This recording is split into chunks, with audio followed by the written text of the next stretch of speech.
भोकरदन सिल्लोड मुख्य रस्त्यावरती बांधकाम कामगारांचा रास्ता रोको. तहसीलदार संतोष बनकर यांनी आश्वासन दिल्याने 1 तास नंतर रस्ता मोकळा.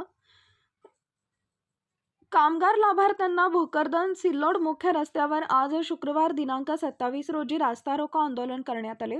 यावेळी 1 तास वाहतूक ठप्प होती. लाभार्थ्यांची मागणी होती की बांधकाम कामगार राज्य सरकारच्या कामगार कल्याण मंडळामार्फत बांधकाम कामगारांना पेटी व संसार साहित्यांचे लाभ वाटपात होत नसल्याने आर्थिक गैरप्रकाराची चौकशी करावी. संच वाटपामध्ये भोकरदन तालुक्यातील कामगारांना वगळण्यात का आलं नाही याची लेखी कारणासह सविस्तर माहिती देण्यात यावी. संच वाटप कॅम्प निकष काय आहेत, त्यांची डिमांड कोणाकडे करावी लागते आणि मागील 6 महिन्यापासून कॅम्प कोणामार्फत झाले व आतापर्यंत लाभ का दिला नाही असे जाब तहसीलदार संतोष बनकर यांना विचारले. यावेळी तहसीलदार यांनी सांगितले की आज मी स्वतःहून जिल्हाधिकाऱ्यांसोबत बैठक घेऊन या विषयावरती चर्चा करणार आहे.